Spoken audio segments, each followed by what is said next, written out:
آج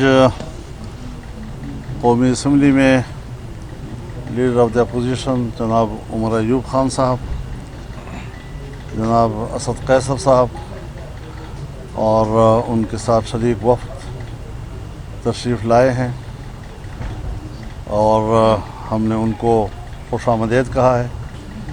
پہلے بھی تشریف لاتے رہے ہیں اور یہ ایک خیر سگالی کا ان کا تشریف لانا تھا۔ ان کا جو سوچ ہے کہ اپوزیشن جماعتوں کے درمیان رابطے رہیں اور ملکی مسائل پر ہم مشترک موقف لیتے رہیں اور ایک مشترک موقف لینے کے لیے ایک سیاسی ماحول بھی موجود رہے، تو اس تصور سے ہمارا کوئی اختلاف نہیں ہے۔ ہم چاہتے ہیں کہ سیاسی ماحول میں رابطے بڑھتے چلے جائیں، تعلقات کی بہتری کی طرف جانا یہ ہمارا مقصود بھی ہے۔ تلخیوں کو دور کرنا اس کی بھی آج کے اس ماحول میں ضرورت ہے اور ہم اس جذبے کو خوش آمدید کہیں گے۔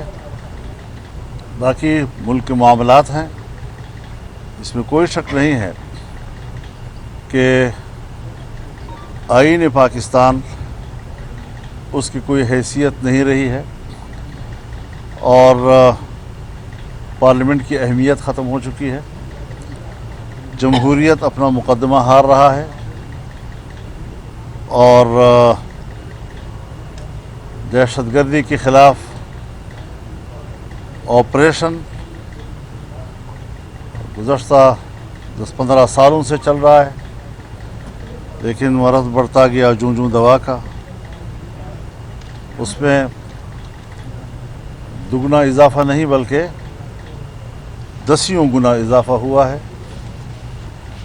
اب یہ کیا حکمت عملی ہے کہ بڑے بلند بانگ دعووں کے باوجود وہ عام آدمی کو امن فراہم نہیں کر سکے، اور حال ہی میں چند دنوں پہلے قبائلی علاقے میں جنوبی وزیرستان میں ڈرون حملہ کیا پاکستان کی طرف سے اور عام شہریوں کو شہید کیا گیا اور اعتراف کیا اس کا، غلطی مانی۔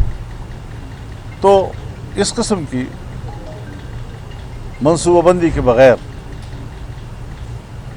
اندھا دھند قسم کا آپریشن جو عام آدمی کی زندگی کو خطروں کی طرف لے جاتا ہے، غیر محفوظ بنا دیتا ہے، ظاہر ہے کہ یہ کبھی بھی ہمارے لیے قابل قبول نہیں ہو سکتی صورتحال۔ اس وقت چمن بارڈر کے اوپر 6-7 ماہ سے لوگوں کا دھرنا بیٹھا ہے،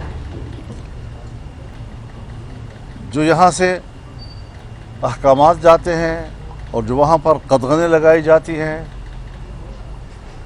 ان سے وہاں کے مقامی آبادیوں کا روزگار تباہ ہو گیا ہے، کوئی متبادل روزگار بھی نہیں دیا جا رہا اور بے ہنگم قسم کے شرائط عائد کر کے کہا جاتا ہے کہ یہ پاکستان کی ضرورت ہے اور پاکستان کا مفاد ہے۔ اب یہ معاملہ آگے بڑھ گیا ہے۔ جنوبی وزیرستان کا انگور اڈا، وہاں پر لوگ نکل آئے ہیں، وہ اپنی زندگی چاہتے ہیں، وہ اپنا روزگار چاہتے ہیں، وہ اپنا معاش چاہتے ہیں اور کوئی ان کو متبادل نظام نہیں دیا جا رہا۔ ان کو شاید اندازہ نہیں ہے کہ انگریز کے زمانے میں جب یہاں پر عارضی لائن ڈیورن لائن کے نام سے بچھائی گئی تھی تو وہ قبائل کے بیچ میں سے تھی، ایک بھائی کا گھر ادھر تھا تو ایک بھائی کا گھر ادھر تھا۔ اب اس قسم کی آبادی جہاں ایک بھائی ادھر ہے اور ایک بھائی ادھر ہے، ایک دوسرے کی آواز پہچانتے ہیں، گھروں سے ایک دوسرے کو دیکھتے ہیں، اور یہاں سے ایسی قسم کی پابندیاں ان پر عائد کرنے کی باتیں کی جا رہی ہیں کہ جو صدیوں سے وہاں پر موجود روایات کا خاتمہ کیسے ممکن ہوگا۔ بہت سے زمانوں میں اس قسم کی کوششیں کی گئی لیکن وہ کوششیں نہیں کامیاب ہو رہی۔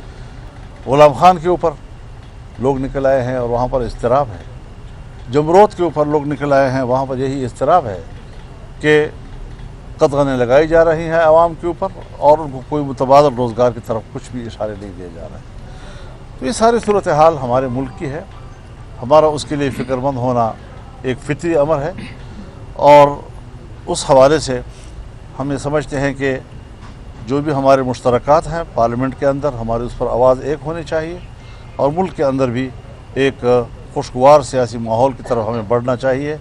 ظاہر ہے ہم اگر اختلاف نہیں ختم کر سکتے تو اختلافات کو نرم کر سکتے ہیں، رویوں کو نرم کر سکتے ہیں۔ کچھ ترجیحات ایسی ہوتی ہیں کہ ان ترجیحات کے لیے کچھ دوسری ترجیحاتوں کو معطل کرنا پڑتا ہے۔ تو اس حوالے سے ایک بہتری کی طرف جانے کا ایک سفر ہے، اور اسی حوالے سے ہمارے انتہائی محترم مہمانان گرامی تشریف لائے ہیں، جن کو میں خوش آمدید کہتا ہوں۔ باقی گفتگو آپ ان سے سن لیں گے۔ بہت بہت شکریہ۔ بہت شکریہ جی۔ بسم اللہ الرحمن الرحیم۔ بہت شکریہ مولانا فضل الرحمان صاحب، جو جمعیت علماء اسلام فے کے لیڈر بھی ہیں، اور ان کے ساتھی انہوں نے آج کھلے دلوں کے ساتھ ہمیں یہاں پہ خوش آمدید کہا۔ جس طرح کہ مولانا فضل الرحمان صاحب اور میں ذاتی طور پہ ہمارا تعلق ان سے بہت پرانا چلتا آ رہا ہے، بڑی مستفید گفت و شنید ہوئی۔ بحیثیت لیڈر آف دی اپوزیشن قومی اسمبلی میں ہم لوگ چاہتے ہیں کہ چاہے وہ JUI فے ہو، ہماری جتنی پارٹیاں ہوں، تحریک تحفظ آئین پاکستان کے تحت، کہ ہم لوگ پاکستان میں آئین اور قانون کی پاسداری کے لیے ہماری یہ جدوجہد چلتی جائے۔ اور یہی میرے قائد جناب وزیر اعظم عمران خان صاحب کی بھی خواہش ہے، ہمارے تحریک کے قائد جناب اچکزئی صاحب کی بھی یہی خواہش ہے، اور ہر ایک محب وطن پاکستانی کی بھی یہی خواہش ہے۔ یہ اس سلسلے کی کڑی ہے کہ آج بڑی طویل اور اچھی گفتگو ہماری ہوتی رہی، اور یہ ہوتی بھی جائے گی آگے۔ JUI فے کا اپنا ایک سلسلہ، ایک جلسوں کا سلسلہ چل رہا ہے۔ تحریک تحفظ آئین پاکستان کا بھی ایک سلسلہ ہمارا اناؤنس بھی کیا ہے، اور اس کو ہم لوگ انشاءاللہ عملی جامہ پہنا کے وہ جلسے بھی پورے پاکستان میں ہوں گے، جس کا شیڈیول ہم نے جاری کیا۔ کنونشنز بھی پورے پاکستان میں ہوں گے۔ اہم بات یہ ہے کہ آج پاکستان میں آئین نامی کوئی چیز ہے ہی نہیں۔ آج آپ دیکھیں کہ پاکستان تحریک انصاف کے دفتر میں آج پریس کانفرنس بھی ہوئی۔ پریس کانفرنس کے بعد ہمارے ساتھی حماد حضرت صاحب آئے، اور اس کے بعد اسلام آباد پولیس کا دھاوا جو سینٹرل آفس پہ بولا گیا، اس کی ہم لوگ شدید الفاظ میں مذمت کرتے ہیں۔ اسلام آباد پولیس بجائے اس کے کہ رؤوف حسن صاحب کے حملہ آوروں کا تعاقب کریں، جیو فینسنگ کریں، وہ انوسنٹ یعنی کہ بغیر کسی قصور والے شخص کے پیچھے، بے قصور شخص کے پیچھے لگے ہوئے ہیں، اس کی ہم لوگ مذمت کرتے ہیں۔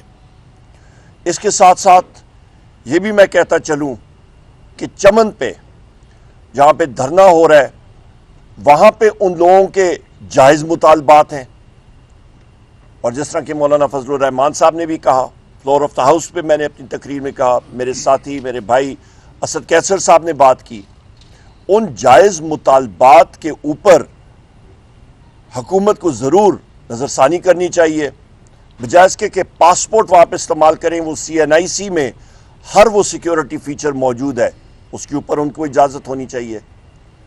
وہاں پہ مارنگ بلوچ صاحبہ ہیں، ان کی پریس کانفرنس ہونی تھی کوئٹہ میں، ان کو نہیں کرنے دی۔ اسسٹنٹ کمشنر نے پریس کانفرنس کی جگہ کو سیل کر دیا، پریس کلب کو سیل کر دیا۔ کیوں؟ وہاں پہ اظہار رائے کی اجازت ہونی چاہیے۔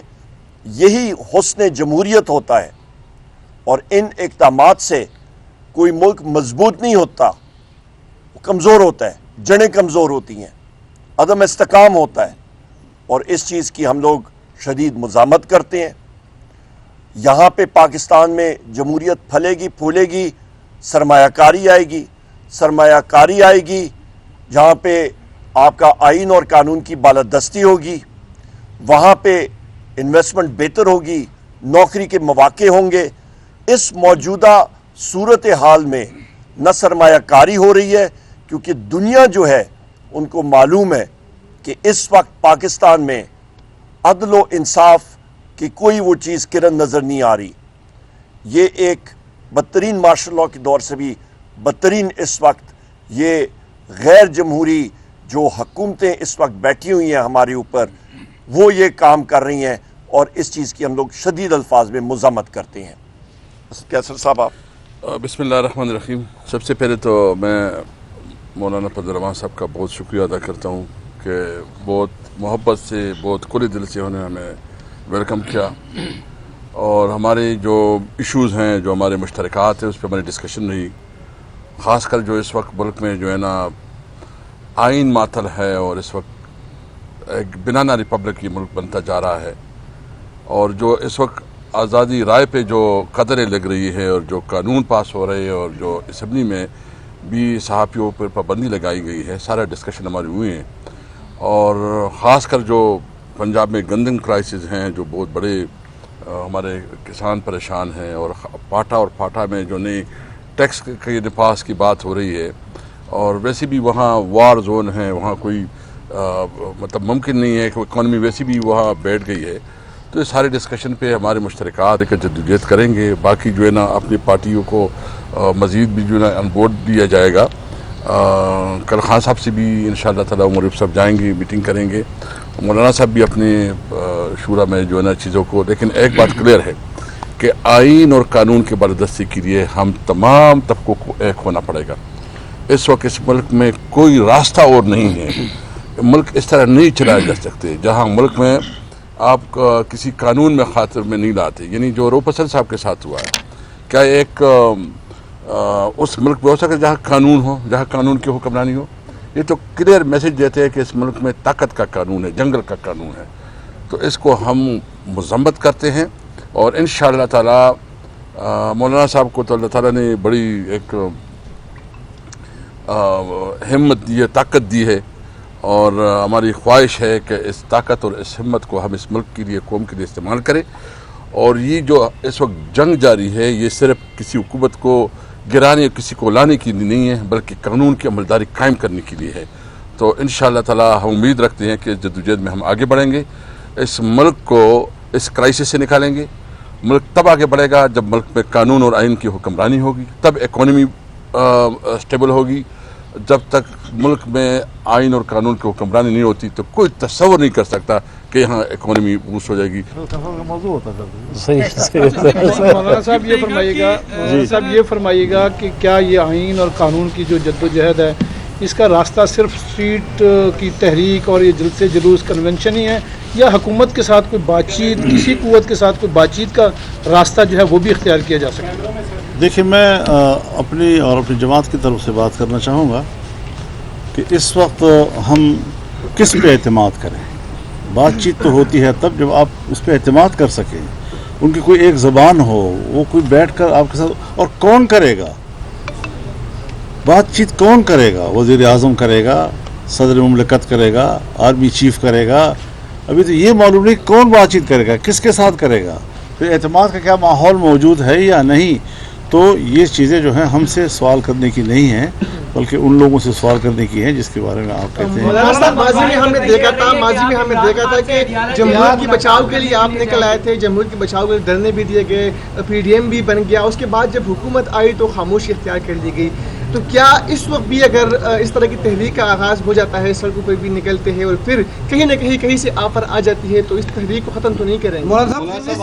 اگر آپ کے پاس کوئی ایسے آفر کی خبر ہے تو مجھے بھی بتا دیں۔ آپ سے یہ سوال ہے کہ آج تحریک انصاف کا وفد یقیناً آپ کو احتجاجی تحریک میں شامل کرنے کے لیے آیا ہے، اور مسلسل رابطوں کا سلسلہ بھی جاری ہے۔ کیا آپ کو آج تحریک انصاف نے منا لیا، یعنی ابھی منانے کا سلسلہ جاری ہے، یا آپ نے کوئی ایشورٹی مانگی ہے؟ ابھی منانے کا سلسلہ جاری ہے۔